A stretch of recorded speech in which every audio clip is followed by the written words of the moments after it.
जय जय नमोस्तु नमोस्तु नमोस्तु। नमो अरिहंताणं नमो सिद्धाणं नमो आयर्याणं नमो अध्यायाणं नमो लोये सव्यसाहुणम्। ओकारं बिन्दुसंयुक्तं नित्यं ध्यायन्ति योगिनः कामदं मोक्षदं चैव ओंकाराय नमो नमः। अविरल शब्द घनोग प्रक्षालित सकल भूतल मलकलंकः मुनिभिरुपासित तीर्था सरस्वती हरत नो दुरितान्। अज्ञानतिमिरान्धानां ज्ञानाञ्जनशलाकया चक्षुरुन्मिलितं येन तस्मै श्रीगुरुवे नमः। श्री परम गुरुवे नमः। परम्पराचार्य गुरुवे नमः। सकल कलुष विध्वंसकं श्रेयसां परिवर्धकं धर्म संबंधकं भव्य जीव मनः प्रतिबोधकारकं पुण्य प्रकाशकं पाप प्रणाशकमिदं शास्त्रं श्री संयम प्रकाश नामधेयम्। अस्य मूल ग्रंथ कर्ता रहे श्री सर्वज्ञ देवास्तर उत्तर ग्रंथ कर्ता रहे श्री गणधर देवाः प्रतिगणधर देवास्तेषां वचनानुसारमासाद्य आचार्य श्री कुंद कुंदामनाय आचार्य सूर्य सागरेण विरचितं श्रोता रहे सावधानतया शृण्वन्तु। मंगलम भगवान वीरो मंगलम गौतमो गणी मंगलम कुंद कुंदाद्यो जैन धर्मोस्तु मंगलम। सर्वमंगल मांगल्यम सर्वकल्याणकारिकं प्रधानम सर्वधर्माणां जैनम जयतु शासनम जैनम जयतु शासनम जैनम जयतु शासनम। संयम प्रकाश नामक ग्रंथ, इसकी यहाँ चर्चा विगत 2 दिनों पूर्व हमने आपके बीच में प्रारंभ की है। संयम अंगीकार करने के पहले नियम से सम्यक्त्व धारण किया जाता है। माने जब तक सम्यक्त्व नहीं तब तक संयम नहीं। संयम के पहले सम्यक्त्व की अनिवार्यता है, यह नियम है। सम्यक्त्व माने मिथ्यात्व का अभाव। जिसके जीवन में मिथ्यात्व नहीं वह सम्यक्त्वी है। मिथ्यात्व क्या चीज़ होती है? उल्टी मान्यता का नाम मिथ्यात्व कहकर के पुकारा। फिर बोले ये मिथ्यात्व होते कितने प्रकार के हैं? तो कहा 2 प्रकार के होते हैं, एक ग्रहीत मिथ्यात्व, एक अग्रहीत मिथ्यात्व। ग्रहीत मिथ्यात्व, उसमें सबसे बड़ा कारण परोपदेश कहा गया। दूसरों के उपदेश को सुनकर जो मिथ्यात्व होता है उस मिथ्यात्व का नाम है ग्रहीत मिथ्यात्व। जो परोपदेश पूर्वक होता है वो ग्रहीत मिथ्यात्व है। जो मिथ्यात्व किसी के उपदेश की अपेक्षा नहीं रखता, अनादि काल से जो ज्यों का त्यों चला आ रहा है, उसका नाम है अग्रहीत मिथ्यात्व। ग्रहीत मिथ्यात्व ज़्यादा खतरनाक है, नया ग्रहण किया है। ग्रहीत मिथ्यात्व नई कमाई है। इन ग्रहीत मिथ्यात्वियों के 363 संप्रदाय बतलाए गए, जिन्हें क्रियावादी, अक्रियावादी, विनयवादी और अज्ञानवादियों के रूप में यहाँ प्रारूपित किया गया। क्रियावादी जो क्रिया में धर्म बतलाते हैं, जो क्रिया की चर्चा करते हैं, चाहे विज्ञानन क्रिया की चर्चा हो, चाहे गमन क्रिया की चर्चा हो, चाहे कुछ करने धरने की बातें हो, ऐसे सब पूरे दुनिया भर में यदि हम देखेंगे तो 180 संप्रदाय, 180 संप्रदाय इस तरह के हैं पूरी दुनिया में, जो क्रियावादियों के संप्रदाय हैं, जो करने की बातें करते हैं। दूसरा संप्रदाय है, दूसरे प्रकार का एक बहुत बड़ा ग्रुप है, जिनका नाम है अक्रियावादी। अक्रियावादी कहते हैं करो मत, जानो, करने का निषेध करने वाले ऐसे लोग अक्रियावादी संप्रदाय से रिलेट रखते हैं। उनके 84 संप्रदाय हैं, उनकी भी यहाँ थोड़ी डिटेल कही। इसके बाद तीसरे प्रकार के हैं विनयवादी। विनयवादियों के भी 32 प्रकार हैं। 32 प्रकार हैं। वे 32 किस प्रकार से बने थे उसकी भी यहाँ चर्चा की गई थी। यह बतलाया कि कुल 8 प्रकार के पूज्य पद उनके संप्रदाय में माने गए हैं। 8 प्रकार के पूज्य पदों में माने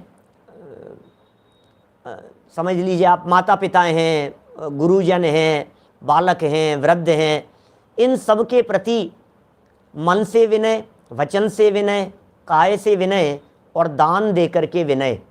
तो इस तरह से 8 को 4 से मल्टीप्लाई करने पर 32 प्रकार के विनयवादियों के भेद हो जाएंगे और उनका अभिप्राय और मान्यता यह है आप तो विनय करो बस, ऐसा विनयवादियों का कहना है। 67 संप्रदाय ऐसे हैं जो संप्रदाय अज्ञानवादियों के हैं। कल हमने अंतिम चरणों में उनकी भी चर्चा की थी। अज्ञान ही अज्ञान को भला कहने वाले ये अज्ञानवादी लोग हैं, जो ये कहते हैं अज्ञान ही भला है। कुछ भी नहीं भाई साहब, अज्ञान ही अच्छा है। ज्ञानियों के झगड़े होते हैं, अज्ञानियों के कोई झगड़े नहीं होते हैं, ऐसी मान्यता रखने वाले अज्ञानी लोग भी दुनिया में हैं। हमें कभी कभी आश्चर्य लगता है, क्या अज्ञानवादियों का भी कोई संप्रदाय हो सकता है? आज तो हम चर्चा को कुछ और आगे बढ़ाते हुए इन सब मतों की उत्पत्ति किस प्रकार से होती है, विपरीत एकांत विनय वगैरह की, इनकी चर्चा यहाँ आगे बढ़ा रहे हैं। देखिए आपकी पुस्तकों में पेज निकालिए 6 नंबर का पेज निकालिए। 6 नंबर के पेज पर बीच में आचार्य कुंद स्वामी की एक गाथा दी है, भाव प्राभृत की 137 नंबर गाथा, जिस गाथा को कल पढ़ा था, और इसमें 363 मतांतरों की चर्चा की गई है। सिर्फ नॉलेज है, ये जानकारी की दृष्टि से बातें चल रही हैं। मिथ्या दर्शन के 5 भेद और उनका स्वरूप देखिए जरा। अब राजवार्तिक आदि ग्रंथों के अनुसार मिथ्या दर्शन के 5 भेद बतलाते हैं। आप जानते हैं तत्वार्थ राजवार्तिक नाम का एक बहुत महान ग्रंथ है अपने यहाँ जैन परंपरा में। उमा स्वामी आचार्य के तत्वार्थ सूत्र से तो सभी लोग परिचित हैं। उसी तत्वार्थ सूत्र ग्रंथ के ऊपर आचार्य अकलंक देव ने जो व्याख्याएं की है वे तत्वार्थ राजवार्तिक के नाम से है। हमने मुमुक्षु ऑफ नॉर्थ अमेरिका वालों के लिए स्वाध्याय इन्फो ग्रुप पर कॉन्फ्रेंस में वो तत्वार्थ राजवार्तिक पूरा चलाया था करीब 8-10 साल पहले। ये शाम को 8 बजे वाला प्रवचन भी मुख्य रीति से उन्हीं के लिए हो रहा है, उन्हीं की कंटिन्यूटी के अंदर है। देखिए मिथ्या दर्शन के 5 प्रकार बतलाए गए। पंचविधम वाह, 8वें अध्याय का प्रथम सूत्र और उसका 28 नंबर का वार्तिक है। नाम क्या क्या है 5 प्रकार के मिथ्यात्व के? एकांत मिथ्यात्व, विपरीत मिथ्यात्व, संशय मिथ्यात्व, वैनयिक माने विनय वालों का, और अज्ञान के भेद से मिथ्यात्व 5 प्रकार का है। 5 प्रकार के हैं भाई साहब मिथ्यात्व, इन 5 भेदों से। हो सकता है आप लोगों ने कभी ये नाम नहीं सुने हो सकता है आप लोगों ने कभी ये शब्द ना पढ़े हो ना सुने हो, लेकिन आलोचना पाठ तो आपने कई बार पढ़ा सुना होगा। आलोचना पाठ में एक लाइन आती है, विपरीत एकांत विनय के, संशय अज्ञान कुनय के, वश होए घोर अघ कीने, वचते नहीं जाए कहीने। सुनिए लाइनें कभी। विपरीत एकांत विनय के, संशय अज्ञान, ये सब मिथ्यात्व के भेद हैं। 5 प्रकार के मिथ्यात्व कि साहब कुछ तो बतलाइए इनके बारे में, इन 5 प्रकार के मिथ्यात्वों के बारे में। सुनिए थोड़ा थोड़ा बतलाते हैं एक एक लाइन में, और फिर ये मिथ्या मत, ये मिथ्या संप्रदाय, ये विपरीतवादी, ये एकांतवादी, अरे ये एकांतवादियों के संप्रदाय कैसे शुरू हो गए? ये संशयवादी कहाँ से पैदा हो गए? कहाँ से इनकी शुरुआत है? किसने चलाया आखिर इन संप्रदायों को? ये बड़ी सुंदर मार्मिक बातें यहाँ हमारे को जानने पढ़ने को मिलेगी। है सब आचार्यों की बातें, है सब कुंदाचार्य जैसे आचार्यों की बातें, और उन्हीं सब आचार्यों की बातों को यहाँ आचार्य सूर्य सागर जी ने हमारे सामने एकत्रित करके रख दिया है। पहला नंबर, यह ऐसा ही है। किन की बात कर रहे हैं? एकांतवादी लोग कैसे होते हैं? नहीं ऐसा ही है भाई साहब, मैं कह रहा हूं ना ऐसा ही है। ऐसे लोग मानने वाले किसी भी तरह अन्य रूप नहीं है। आपको पता है क्या है? क्या? किसी भी तरह से दूसरे रूप नहीं है, सिर्फ ऐसा ही है। वस्तु का स्वरूप ऐसा ही है, धर्म ऐसा ही है, हम जैसा बता रहे हैं ऐसा ही धर्म है, इसके अलावा और कोई धर्म है ही नहीं, ये सब मानने वाले एकांतवादी लोग हैं। जैसे यह सब ब्रह्म ही है, क्या तुझ में, मुझ में, खड़ग में, खंभ में ब्रह्म ही व्याप्त है, क्या सब कहते हैं ब्रह्म सर्वव्यापी है, सब ब्रह्म ब्रह्म ब्रह्म ब्रह्म, क्या सब ब्रह्ममय हैं, एको ब्रह्म द्वितीयो नास्ति, ये इस तरह के कथन चलते हैं ब्रह्मवादियों के, ये सब एकांतवादी हैं। नित्य ही हैं वस्तु का स्वरूप। कुछ संप्रदाय ऐसे हैं दुनिया में जो वस्तु को नित्य मानते हैं। अरे साहब सब परमानेंट है भाई साहब, हर चीज़ परमानेंट है, स्वरूप बदलता रहता है, वो बदलाव वाला चीज़, बदलाव मत देखो आप, तो परमानेंट देखो, हर चीज़ परमानेंट है। ऐसे नित्यता की चर्चा करने वाले कौन हैं? एकांतवादी। और दुनिया में कुछ ऐसे भी संप्रदाय हैं भाई साहब, ऐसे भी लोग हैं जो कहते हैं सब कुछ अनित्य है। बताओ दुनिया में क्या स्थिर है भाई साहब? सुबह सूर्य उगता है, शाम तक सूर्य भी अस्त हो जाता है, दिन के बाद में रात और रात के बाद में दिन आते ही रहते हैं। पंडित जी इस दुनिया में कुछ भी स्थिर नहीं है, सब कुछ अस्थिर है, सब कुछ परिवर्तनशील है, जो कुछ उत्पन्न होता है सब नष्ट हो जाता है। जीवन मरण जन्म बुढ़ापा, पत्नी पुत्र परिवार सब छोड़ छाड़ करके चले जाते हैं। भैया हम कह रहे हैं आपसे, सब कुछ क्षणभंगुर है, सब कुछ नाशवान है। ऐसे भी संप्रदाय हैं दुनिया में जो सब कुछ नाशवान और क्षणिक क्षणिक क्षणिक क्षणिक कहते रहते हैं। ऐसे भी संप्रदाय हैं, सुने हैं आपने कभी ऐसे संप्रदायों के नाम जो दुनिया को नित्य मानते हैं, परमानेंट मानते हैं? ऐसे संप्रदाय जो दुनिया को सर्वथा अनित्य ही मानते हैं, क्षणभंगुर ही मानते हैं, क्या सुने हैं क्या आपने कभी ऐसे संप्रदाय? देखो कुछ कहते हैं एक ही है, कुछ कहते हैं अनेक ही है, कुछ कहते हैं भिन्न ही है, कुछ कहते हैं अभिन्न ही है। इस प्रकार मानना ये सब एकांत मिथ्यात्व वालों की बात हुई। ठीक है, सरल बातें, कुछ कठिन नहीं है। एकांत मिथ्यात्व वाले कौन हो गए? एक पक्ष। अच्छा जैन दर्शन क्या मानता है भाई साहब? जैन दर्शन अनेकांतवादी है, ध्यान देना। तो जैन दर्शन ये कहता है वस्तु नित्य भी है और अनित्य भी है। देखो भैया हम नित्य हैं और शरीर अनित्य दिखाई दे रहा है, आत्मा नित्य है, आत्मा की अवस्थाएं अनित्य है। दुनिया सब क्षणभंगुर है, लेकिन उस क्षणभंगुर दुनिया में भी वस्तु का मूल स्वरूप कभी नहीं बदलता है। ये फंडामेंटल्स हैं, ये मोटी मोटी बातें हैं भाई साहब, इनको समझे बिना काम नहीं चलेगा। एक बार समझिए तो सही वस्तु का स्वरूप क्या है। नित्य और अनित्य आत्मक वस्तु का स्वरूप है। वस्तु नित्यानित्यात्मक है। ये जैन दर्शन अनेकांतवादी दर्शन है। हम एकांतवादी नहीं हैं, हम अनेकांतवादी हैं।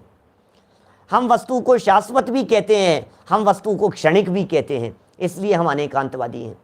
हम जब भी किसी वस्तु की बात करते हैं, जब भी किसी वस्तु को देखने की बात करते हैं, तो एक एंगल से नहीं देखते, अनेक एंगल से देखते हैं। यही तो अनेकांत है। जिस समय वस्तु नित्य है उसी समय अनित्य भी है, जिस समय वस्तु अनित्य है उसी समय में नित्य भी है। अरे साहब क्या बात कर रहे हो, ये दोनों बातें कैसे पॉसिबल है?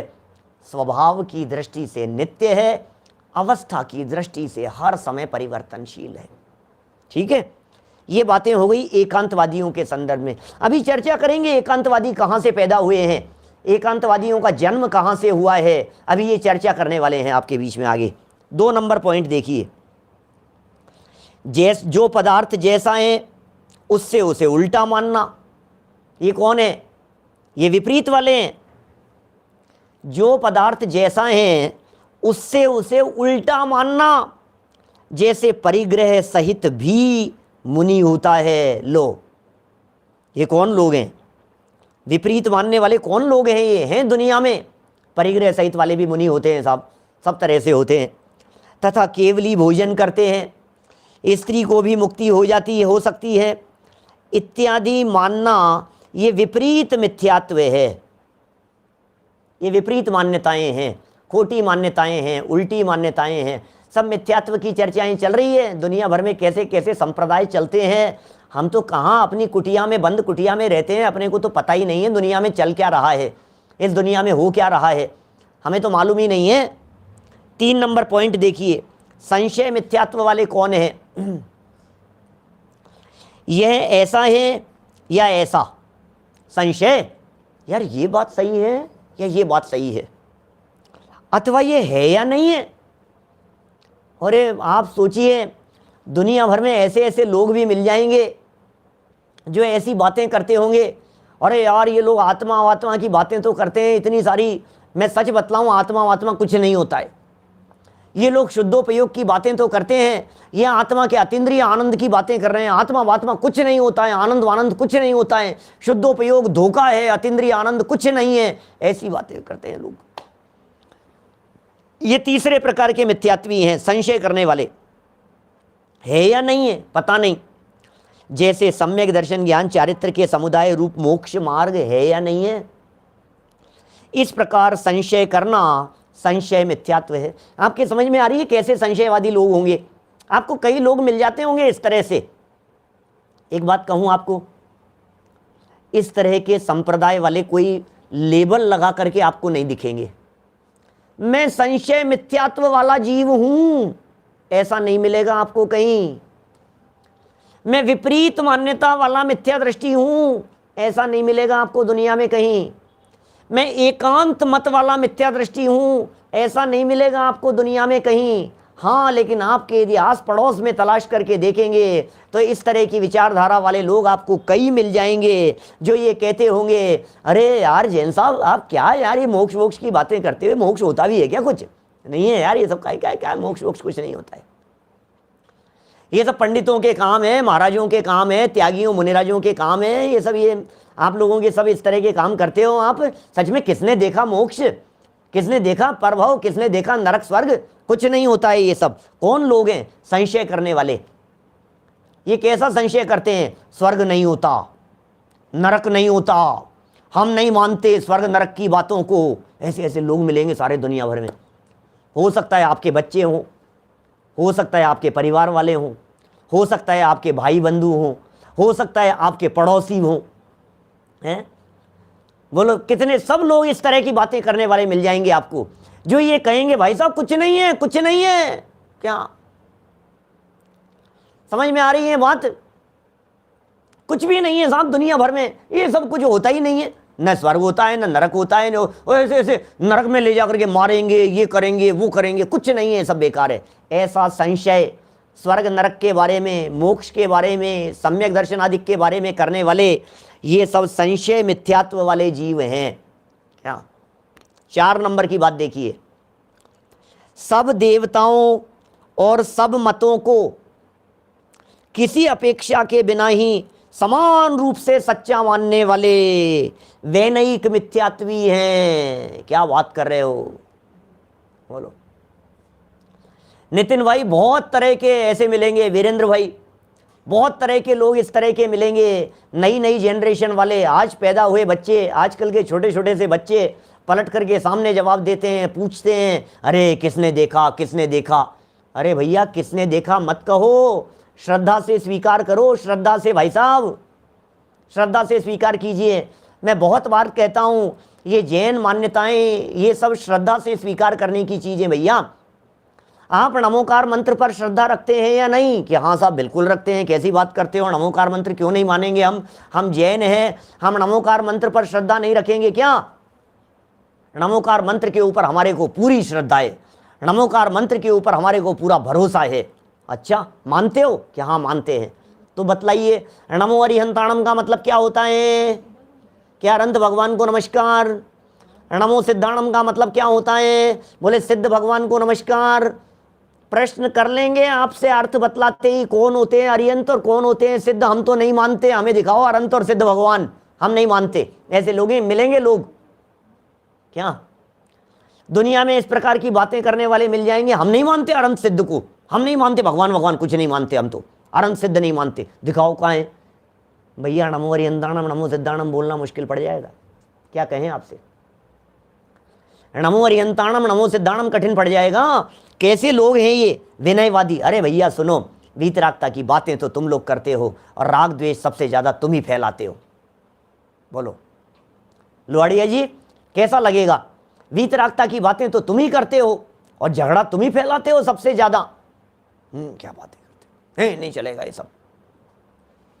तुम ही कहते हो इसको मानना, इसको नहीं मानना, ये मिथ्यात्वी है, ये है, ये है। अरे भाई, जो जैसा है उसे वैसा स्वीकार करना पड़ेगा भैया। सबको समान रूप से मानना ये विनय नाम का मिथ्यात्व है। सब समान है, ये विनय मिथ्यात्व वाले लोग हैं। आप मत मानिए सबको समान। अच्छा, सबको समान मानने का नाम वीतरागता है क्या? आप ऐसा कहना चाहते हैं? आपके वीतरागता का मतलब सबको एक जैसा मानना है, इसे वीतरागता कहते हैं। हाँ साहब, सबको समान मानो आप, ये भी भगवान है, ये भी भगवान है, वो भी देवता है, वो भी देवता है, सबको एक जैसा मानो, सबका मालिक एक है, ऐसे ऐसे। भैया, हमें आपसे एक बात कहनी है। क्लास में पढ़ने वाले स्टूडेंट, स्कूल में पढ़ते हों, कॉलेज में पढ़ते हों, एक जैसी फीस दी है, एक जैसी यूनिफॉर्म खरीद करके लेकर के आए हैं, बराबर क्लास अटेंड करते हैं, लेकिन जो एग्जामिनर है वो किसी को कम नंबर देता है, किसी को ज़्यादा देता है। कोई स्टूडेंट ये कह सकता है कि हमारे जो टीचर हैं ये भेदभाव करते हैं? कोई स्टूडेंट ये कह सकता है हमारे जो ये टीचर हैं ये रागी द्वेषी हैं? आपको लगता है कि वो रागी द्वेषी है? किसी ने टॉप किया है, कोई फेल हो गया है, कोई सेकंड डिवीजन आया है, कोई ग्रेस से पास हुआ है, मैं आपसे पूछता हूं, क्या आप उन्हें ये मानेंगे कि ये भेदभाव करते हैं? बल्कि आप ये कहेंगे भैया ये वीतरागी है।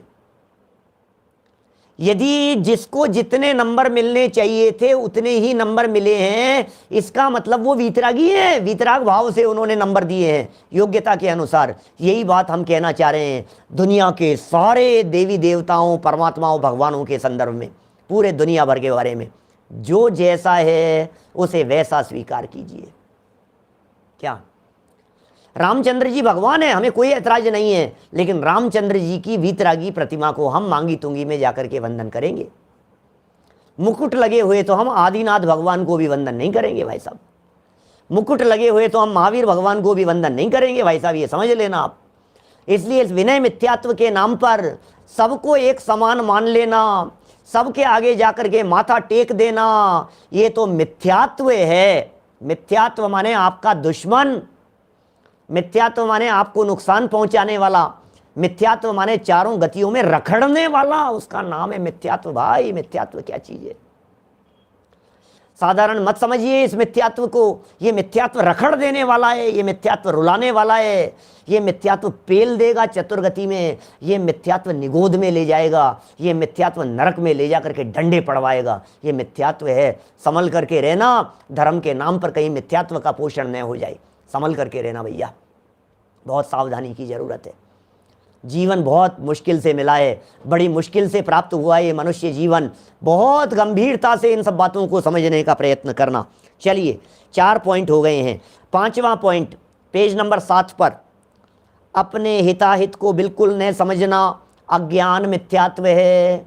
ऐसे लोग भी मिल जाएंगे। खत्म हो गई पांचों की चर्चा, एक एक दो दो लाइन में।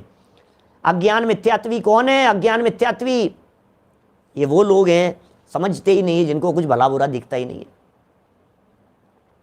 धर्म कर्म जिनको सुहाता ही नहीं है, ऐसे अज्ञानी लोग। क्या?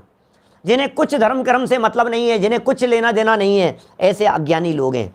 चलिए इन्हीं 5 प्रकारों की चर्चा दर्शन सार नामक ग्रंथ में देवसेन आचार्य देव ने की है।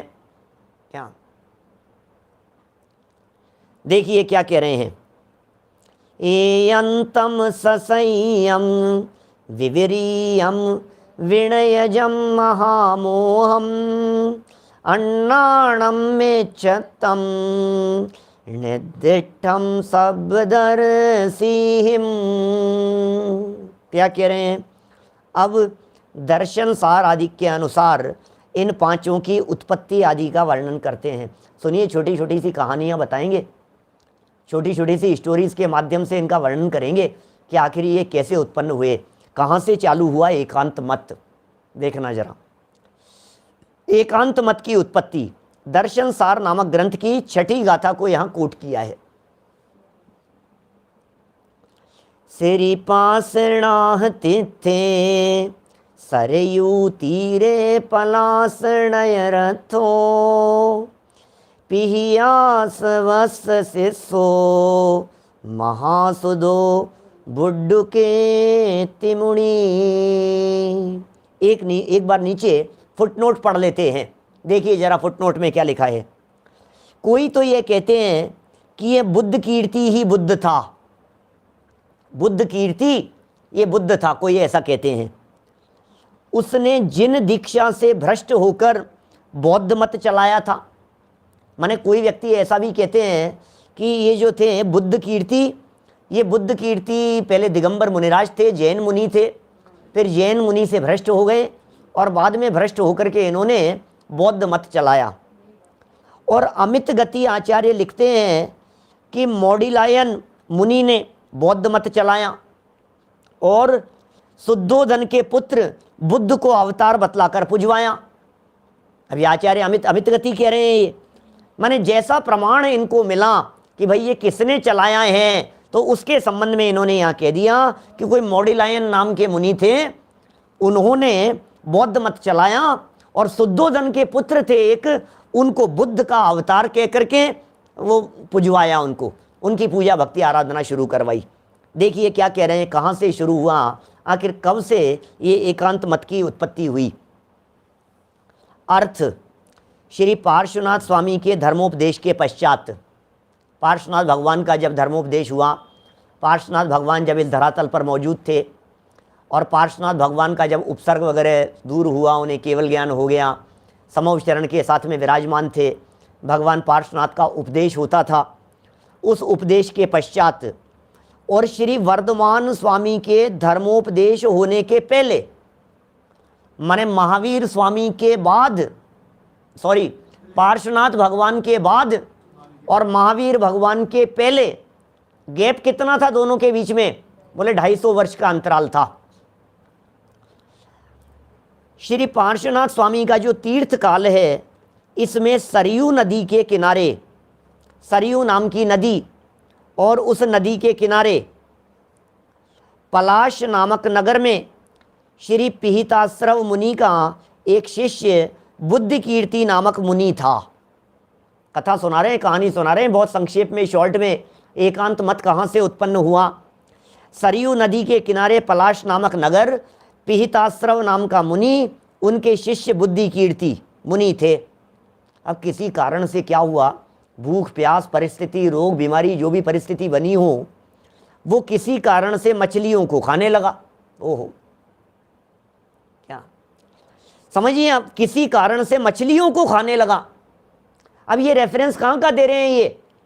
ये जो संयम प्रकाश ग्रंथ है, इस संयम प्रकाश ग्रंथ में ये जितनी बातें लिख रहे हैं, ये सब आचार्यों की लिख रहे हैं ना, देवसेनाचार्य की बात लिख रहे हैं, यहाँ दर्शन सार की बात लिख रहे हैं। मछलियाँ खाने लगा और जिन दीक्षा से भ्रष्ट हो गया। फिर लाल वस्त्र धारण करके उसने यह उपदेश दिया कि मांस में जीव नहीं है। लो, मछलियां खाने लगा पकड़ पकड़ करके, और बोलता क्या था? बोले मांस में जीव नहीं होते, मांस में जीव नहीं होते, मांस निर्जीव है। और लाल कपड़े पहन लिए उसने।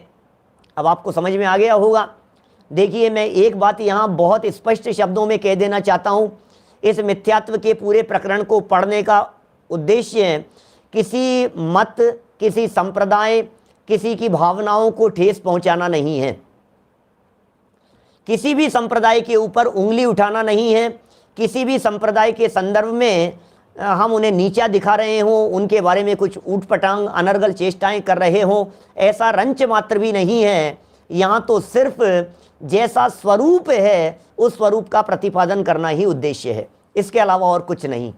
हमारा किसी से कोई द्वेष नहीं है, किसी से कोई बैर नहीं है, लेकिन सत्य असत्य का निर्णय एक आत्मार्थी व्यक्ति को सदाकाल होना चाहिए। क्या सत्य है, कैसे हुआ, कैसे चला, ये सब बातों की जानकारी जरूर होनी चाहिए। ये सब जानकारियां शास्त्र के आधार से हम यहाँ पढ़ रहे हैं। लाल वस्त्र धारण करके उपदेश देने लगा कि भैया इसमें जीव नहीं है। अब दुनिया तो पूछेगी ना कि जीव कैसे नहीं है, क्या बात कर रहे हो? तो फिर क्या कहा? अतः जैसे फल में, घी में, दूध में और दही आदि खाने में दोष नहीं है, उसी प्रकार मांस भक्षण करने में भी कोई दूषण नहीं है। एवं मदिरा भी जलपान के समान निर्दोष है। इसलिए आपको मालूम होगा कि बौद्ध धर्म के जितने अनुयायी हैं ये सब मांसाहारी हैं। अभी इनमें भी कई संप्रदाय चलते हैं, हीनयान महायान के नाम से तो बौद्धों के बहुत बड़े बड़े संप्रदाय हैं। हमने ये सब पढ़े हैं, हमारे कोर्स में थे। बौद्ध दर्शन, मीमांसक दर्शन, चारवाक दर्शन, नैयायिक, वैशेषिक, ये सब भारतीय दर्शन, सारे पाश्चात्य दर्शन सब पढ़े हैं हमने, हमारे कोर्स में थे, यूनिवर्सिटी के कोर्स में एमए करते समय। तो वो सभी इनको जलपान की तरह कहते हैं, मांस भक्षण के बारे में इस तरह की बातें कहते हैं। चाइनीज हैं बहुत सारे अलग अलग संप्रदायों में। देखो, जीव क्षण मात्र ही ठहरता है। अरे नहीं नहीं, वो दुनिया कह रही है भैया ये तो जीव है, क्या बात कर रहे हो, मछली चल रही है। बोले नहीं, क्षण मात्र के लिए जीव ठहरता है, फिर खत्म हो जाता है, फिर जीव नहीं रहता। जीव क्षणिक है, फिर नष्ट हो जाता है। अतः पाप करने वाला दूसरा है और उसके फल को भोगने वाला दूसरा है। इत्यादि उपदेशों के द्वारा पाप कर्मों की प्रवृत्ति की एवं बौद्ध मत चलाया कि सब अनुयायी इस तरह से मदिरा पान करते हैं, सब इस तरह से नॉनवेज सेवन करते हैं और तर्क ये देते हैं अरे भैया तुम तो खाओ, कोई दिक्कत नहीं है, कि साहब पाप फल भोगना पड़ेगा। बोले तुम चिंता मत करो, कुछ नहीं है। क्या कुछ नहीं है? तुम्हें नहीं भोगना पड़ेगा, तुम्हारा जीव तो यहाँ खत्म हो जाएगा, नया उत्पन्न हो जाएगा, दूसरे कुछ हैं और कुछ हैं। इस तरह की बातें करते हैं, दुनिया भर में इस तरह की बातें चलती है। चलिए, इस तरह के कौन थे? एकांत मत को मानने वाले क्षणिकवादी, सब एकांतवादी थे। क्षणिकता क्षणिकता क्षणिकता की चर्चा करने वाले। ठीक है, दूसरे प्रकार की बात करते हैं अब, संशय। संशय के बीच में ब्रैकेट में दिया श्वेतांबर मत की उत्पत्ति। संशय मत, संशय हो गया यार ये ऐसा है कि ऐसा है, यार ये क्या चक्कर है। ये जो संशय खड़ा हो गया है, वास्तव में जैन परंपरा में संशय की वजह से ही ये श्वेतांबर संप्रदाय अलग निकल करके सामने आया है।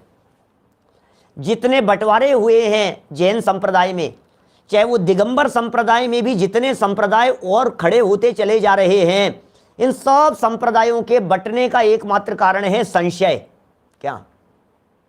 ये सब संशय है। देखिए क्या कह रहे हैं, इसकी उत्पत्ति कैसे हुई।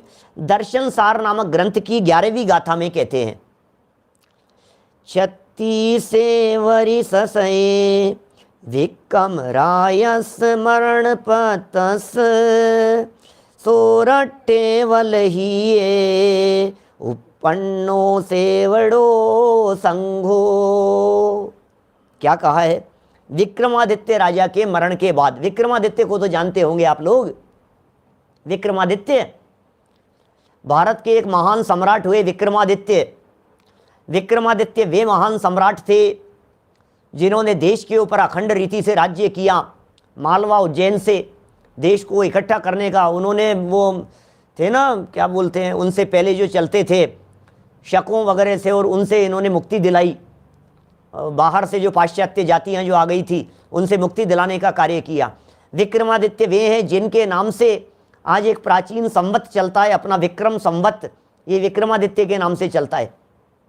बहुत ईमानदार न्यायप्रिय शासक भारत के विक्रमादित्य। ये जो अपना जो सन चल रहा है ना, सन 2021, इस 2021 सन जब चालू नहीं हुआ था, उससे 57-58 वर्ष पहले हुए थे विक्रमादित्य, और विक्रम संवत चालू हुआ उनके माध्यम से। ये विक्रमादित्य वही हैं जिनका नाम आपने विक्रम बेताल के रूप में सुना है। ये विक्रमादित्य वही हैं जिनके नाम से सिंहासन बत्तीसी की कहानियां चला करती थी। बचपन में जब टीवी सीरियल चलते थे, देखे होंगे आप लोगों ने कभी। 25 साल पुरानी बात कह रहा हूँ, कम से कम 25-30 साल पुरानी बात। मैंने सिंहासन बत्तीसी, सिंहासन का रहस्य, टीले का रहस्य, इस तरह की बातें, बहुत तरह की, ये सब विक्रमादित्य के सिंहासन का चमत्कार था। वही विक्रमादित्य। उस राजा विक्रमादित्य के मरण के 136 वर्ष बाद, जब 136 साल विक्रमादित्य को मरे हुए हो गए, उसके पश्चात सोरठ देश के वल्लभीपुर में अष्टांग निमित्त ज्ञानी श्री भद्रबाहु आचार्य, ओहो आचार्य भद्रबाहु स्वामी का नाम सुना है? अष्टांग निमित्त के ज्ञाता थे, निमित्त ज्ञानी थे भद्रबाहु स्वामी। कैसा था भद्रबाहु स्वामी का जीवन, सुना है क्या आपने? भद्रबाहु स्वामी, अरे ये वे ही भद्रबाहु स्वामी हैं जिन भद्रबाहु स्वामी के निर्देशन में उत्तर भारत से दक्षिण भारत की तरफ चले गए सारे मुनिराज, ये वही भद्रबाहु स्वामी हैं जिन भद्रबाहु स्वामी के शिष्य थे सम्राट चंद्रगुप्त मौर्य। क्या ये वही हैं? ये अष्टांग निमित्त ज्ञाता थे। ये अष्टांग निमित्त के ज्ञाता। निमित्त ज्ञान, निमित्त ज्ञान जानते हैं आप? निमित्त ज्ञान क्या होता है? क्या ये अष्टांग निमित्त वाले ये भद्रबाहु दूसरे हैं। ये भद्रबाहु द्वितीय होने चाहिए, क्योंकि उनका काल ईसा पूर्व 324 के आसपास का है और ये विक्रमादित्य के बाद का काल है, विक्रमादित्य के आसपास का काल है। लेकिन अष्टांग निमित्त ज्ञानी थे। आप जानते हैं अष्टांग निमित्त ज्ञानी क्या होता है? अष्टांग निमित्त ज्ञान क्या चीज होती है? निमित्त ज्ञान, निमित्तों को देख करके भविष्य जान लेवे, परिस्थिति को देख करके पता लग जाए क्या होने वाला है, भविष्य की निश्चितता की घोषणा करता है ये निमित्त ज्ञान। अष्टांग निमित्त ज्ञान की चर्चा की है यति वृषभ आचार्य देव ने तिलोय प्रणत्ति में। तिलोय प्रणत्ति नामक ग्रंथ में चौथे अध्याय के श्लोक 1002 से लेकर के 1016 तक अष्टांग निमित्त ज्ञान के माध्यम से भविष्य फल जानने की चर्चा की है। बोलो, स्वर निमित्त ज्ञान, भौम निमित्त ज्ञान, अंग निमित्त ज्ञान, धरती देख करके बतला देवे कि इस धरती के अंदर नीचे जमीन में पानी है या नहीं है। अंग देख करके बतला देवे, नाखून देख करके बतला देवे, चेहरा देख करके बतला देवे क्या घटित होने वाला है इसके साथ में। स्वर देख करके, भगवती आराधना वगैरह में मुनिराजों के स्वर अंग आदि को देख करके इस बात का निर्णय करते हैं कि ये संलेखना के अधिकारी हैं। बोलो, विक्रमादित्य को है 2077 वर्ष हो गए, 2078वां शुरू हो रहा है 5-7 दिन बाद में, सन 2000 विक्रम संवत 2078 2078। मेरा कहने का मतलब यह है कि ये जो भद्रबाहु स्वामी अष्टांग निमित्त ज्ञाता थे, उनके शिष्य परंपरा में शिष्य के शिष्य शांति नामक आचार्य के शिष्य जिनचंद्र ने श्वेतांबर संप्रदाय चलाया।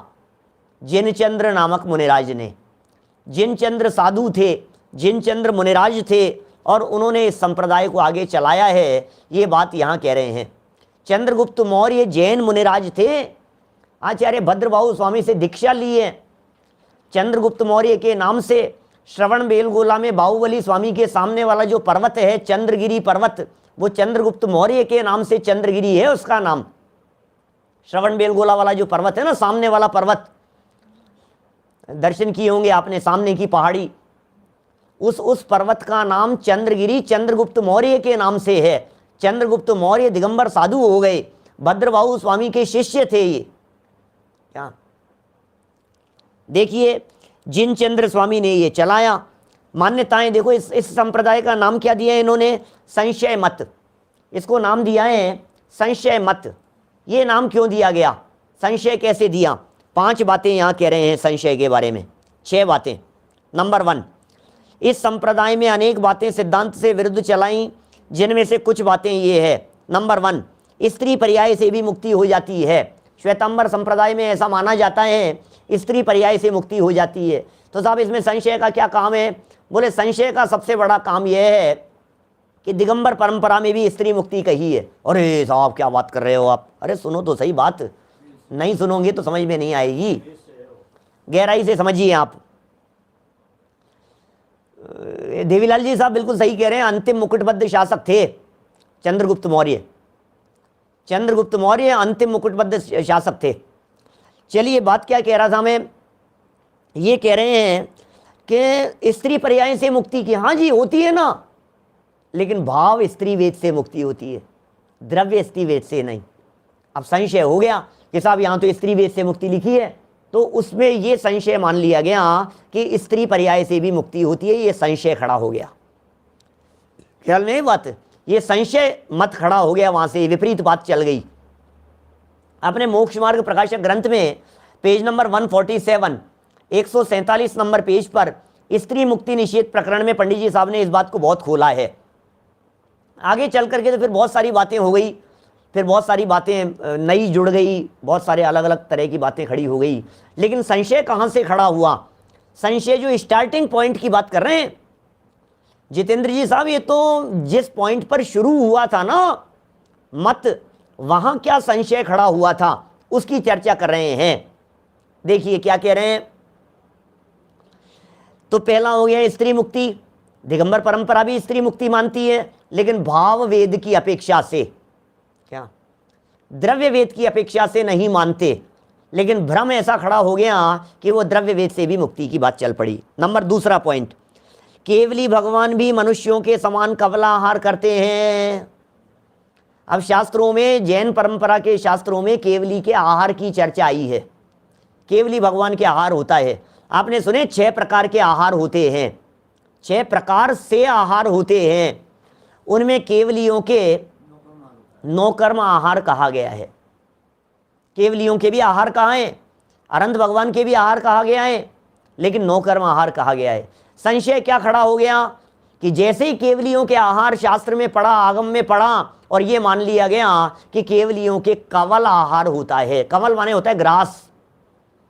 कवल कहते हैं एक घास को, ग्रास को कहते हैं कवल। एक कौर, एक कवल, एक घास, 1 बाइट, एक घास।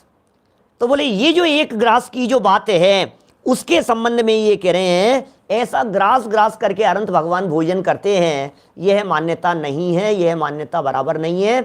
केवलियों के जो 9 कर्म आहार होता है, 9 कर्म वर्गणाओं का ग्रहण, सो तो होता है, उसमें हमें कोई ऐतराज नहीं है। ये संशय। संशय नंबर 3, केवली भगवान के भी रोग हो जाता है। बोलो, तो केवली भगवान के भी रोग हो जाता है। अब ये जो रोग कहा गया, ये वेदनी कर्म के उदय की अपेक्षा से उनके बात कही है। अब क्या करो, एकादश जी ने वेदनी कर्म कहा है उनके यहाँ, तो ऐसा मान लिया गया। इसी तरह से वस्त्र धारक मुनि व गृहस्थ भी मुक्त हो जाते हैं, ये भी संशय की ही बात है। 5वें नंबर पर पॉइंट, माने देखिए वस्त्र धारक के मुक्ति संभव नहीं है, क्योंकि यदि वस्त्र धारक गृहस्थ के मुक्ति हो जाएगी, एक मोटा मोटा सा प्रश्न है हमारा, किसी की भावनाओं को आहत करने का हमारा अभिप्राय नहीं है, हम पहले भी कह चुके हैं। जो बात जचती हो उसे स्वीकार कीजिएगा। हमें यह कहना है कि यदि कपड़े पहने पहने भी मुक्ति हो जावे घर गृहस्थी में रहते हुए, तो फिर साधु बनने की क्या जरूरत है? क्या फिर तो हम भी घर में रहते हुए मोक्ष हो जाएगा हमको भी, कितनी बड़ी समस्या खड़ी होगी, फिर तो साधु पद की जरूरत ही नहीं रहेगी। 5वां पॉइंट, क्या मान्यताएं? महावीर स्वामी प्रथम ब्राह्मणी के गर्भ में आए थे, फिर देवों द्वारा क्षत्रियाणी के गर्भ में लाए गए। क्या ऐसी मान्यता चलती है उनके यहाँ श्वेतांबर संप्रदाय में? सो यह बात भी बराबर नहीं दिखती है, क्योंकि इसमें भी अनेक तरह की समस्याएं खड़ी होने की संभावना है। इसलिए समस्या खड़ी हो जाएगी कि भाई साहब पहले तो ब्राह्मणी के गर्भ में आए, ठीक है ना, अब वहाँ से निकाल करके देवों ने क्या किया, वहाँ से गर्भ में से निकाल करके उस गर्भ को क्षत्रियाणी के माने त्रिशला माता के गर्भ में रख दिया। अब तर्क हमारा ये है इस संबंध में कि भैया माताएं तो अलग अलग हो गई ब्राह्मणी, और ये पिता कौन है ये बताओ, पिता कौन है? पिता तो सिद्धार्थ नहीं ठहरे, फिर पिता तो ब्राह्मण को ही मानना पड़ेगा, कितनी बड़ी समस्या खड़ी हो जाएगी। सो ये मानना ठीक नहीं है। सीधा ही मानिए कि वे सीधे क्षत्रिय कुल में ही उन्होंने जन्म लिया था, और ऐसे क्या कारण थे? क्या ऐसा भी संभव है कि कोई जीव किसी गर्भ में गलती से चला जाए? क्या ऐसा हो सकता है? ऐसा नहीं हो सकता, गलत। ये तो प्रकृति की व्यवस्थाएं हैं साहब, प्रकृति की इन व्यवस्थाओं में कहीं गड़बड़ी होने की संभावनाएं होती नहीं है, ऐसा है। 6वां पॉइंट देखिए, प्रासुक भोजन नीच क्षुद्र जाति वाले के घर से लाकर भी कर सकते हैं, ये मान्यता भी बराबर नहीं है। भाव संग्रह में लिखा है कि, क्या लिखा है भाई? भाव संग्रह में लिखा है कि शांतिकाचार्य ने अपने शिष्य जिनचंद्र को शिथिलाचार के प्रचार से रोका, तो जिनचंद्र ने उनको मार डाला, ऐसा लिखा है भाव संग्रह में लिखा है। ये ग्रंथ का हवाला देकर के बात कर रहे हैं, शास्त्र के आधार पर चर्चा कर रहे हैं। भाव संग्रह ग्रंथ के अंदर क्या लिखा है? देवसेनाचार्य देव ने, उन्होंने लिखा है कि जिनचंद्र के गुरु थे शांतिकाचार्य, जिनचंद्र के गुरु। जिनचंद्र थोड़े से शिथिलाचारी थे, साधु थे, जैन मुनि थे। अब ये शिथिलाचारी थे तो उन्होंने टोका, उन्होंने मना किया, ये क्या करते हो, ये सब ठीक नहीं है, ये क्या चला रहे हो तुम, ये बातें बराबर नहीं है। तो इन्होंने शांतिकाचार्य की हत्या कर दी। इतिहास की घटना है भाई साहब, इतिहास की, क्या कहें, 2000 साल पहले की। जिनचंद्र ने उनको मार डाला। वे मरकर व्यंतर देव हुए। कौन? शांतिकाचार्य। ऐसे मरण हो गया ना उनका, किसी ने हत्या कर दी तो हत्या पूर्वक जो मरण हुआ, थोड़े बहुत परिणाम विचलित होने में व्यंतर देव हो गए शांतिकाचार्य। किसने मारा? जिनचंद्र ने मारा। क्या? और उपद्रव करने लगे व्यंतर होकर के। अब वो चारों तरफ उपद्रव मचाने लग गए शांतिकाचार्य, क्योंकि वे व्यंतर हो गए थे, व्यंतर के रूप में उपद्रव मचाने लगे। तब जिनचंद्र ने, सुनना क्या कह रहे हैं ये, तब जिनचंद्र ने मंत्र साधना के माध्यम से कुछ रिद्धियां विद्यां प्रकट करके, कुछ सिद्धियां रिद्धियां वगैरह प्रकट करके 8 अंगुल का एक लकड़ी का चौकोर पासा बनवाकर उसमें उनके नाम का संकल्प करके अष्ट द्रव्य से पूजन करना प्रारंभ कर दिया। बोलो क्या किया? एक लकड़ी का चौकोर पासा बनवाया और उसमें उनके नाम का संकल्प किया, व्यंतर को सिद्ध करने के लिए, उसे संतुष्ट करने के लिए कि भैया मैं तो तेरी पूजा कर रहा हूं, मैं तो तुम्हारी ही पूजा कर, जो भी था, पासा बनवा करके संकल्प किया, मंत्र सिद्धि आदि के माध्यम से लकड़ी का एक चौकोर चौरस जैसा बनवाया, अष्ट द्रव्य से पूजन करना प्रारंभ कर दिया। तब उस व्यंतर ने उपद्रव करना बंद कर दिया। ऐतिहासिक घटनाओं का उल्लेख कर रहे हैं, शास्त्रों के आधार से उल्लेख कर रहे हैं। क्या? श्वेतांबर इसको पर्युपासन नाम का कुल देव मानते हैं। किसको? उस व्यंतर देव को, जो शांतिकाचार्य थे ना, जो मर करके देव हो गए थे व्यंतर, और जिनकी सिद्धि की इन्होंने, जिनचंद्र ने, उसको श्वेतांबर पर्युपासन नाम का कुल देव मानते हैं, पर्युपासन। और इस पासे के बीच श्वेत वस्त्र रखकर पूजा की गई थी, अतः इस मत का नाम श्वेतांबर पड़ गया। श्वेतांबर अब भी इसकी पूजा करते हैं।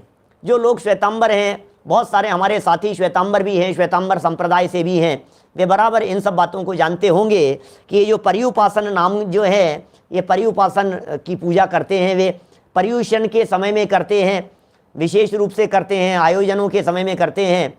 तो ये सब उत्पत्ति के संबंध में ये सब घटना जो यहाँ बतलाई गई है, उसे हमने यहाँ थोड़ा बहुत पढ़ करके बतलाया है।